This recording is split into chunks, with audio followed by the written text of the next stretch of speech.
You have been working hard. You have been pushing through. You have been telling yourself that you just need to make it to the weekend.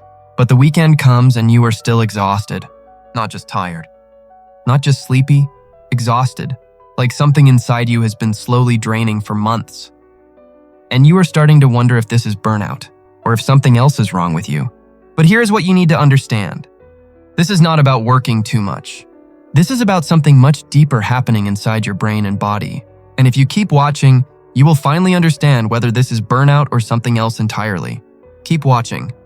Let me ask you something. Have you taken a vacation and come back feeling exactly the same?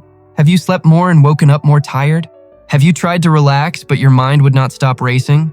That is not random. That is a signal.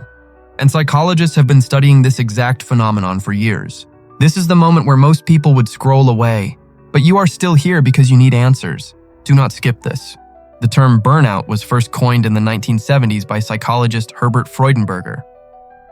He defined it as a state of physical, emotional, and mental exhaustion caused by prolonged stress. But here is what most people do not know.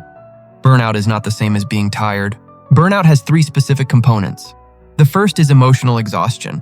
You feel drained, used up, and have no energy left. The second is depersonalization. You feel detached, cynical, and disconnected from people and work.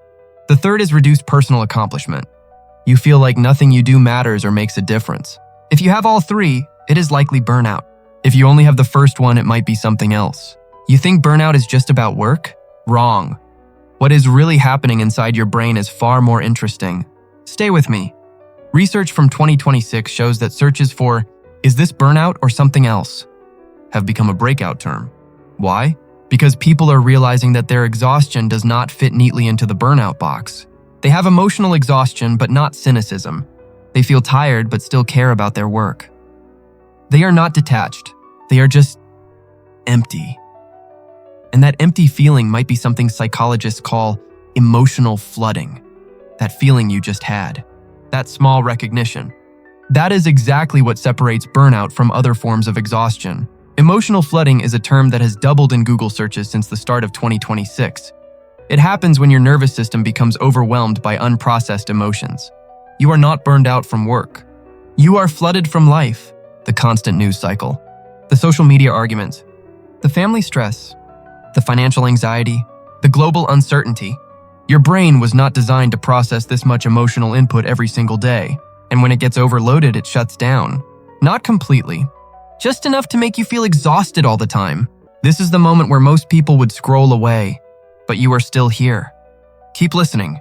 So how do you know if you have burnout versus emotional flooding versus something else? The key difference is what happens when you rest. With burnout, rest helps temporarily, but the exhaustion returns quickly. With emotional flooding, rest does not help at all because the flooding continues even when you are not working. Your brain is still processing. Your nervous system is still firing. You are resting, but your mind is not. Let me ask you something. When you lie in bed at night, does your mind race? Do you replay conversations? Do you worry about things you cannot control? That is not random. That is emotional flooding, and it is exhausting you more than any job ever could. Something just shifted inside you. That memory of lying awake, mind racing, body tired but brain refusing to stop. That is exactly what I am talking about. Stay with me for 2 more minutes. The third possibility is something called central sensitization. This is when your nervous system becomes hypersensitive to everything. Sounds feel louder. Lights feel brighter. Conversations feel more draining. Your brain is using more energy to process the same information. It is like running a video game on max settings all the time. Your hardware is fine, but your software is consuming everything. And this can happen from chronic stress, past trauma, or even long COVID. Researchers are seeing a massive increase in central sensitization since 2020. You are probably wondering where all of this is going. I will tell you.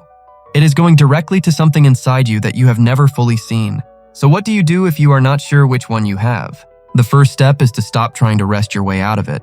If you have tried sleeping more, taking breaks, and going on vacation and nothing has helped, you need a different approach. Burnout requires boundaries and work restructuring.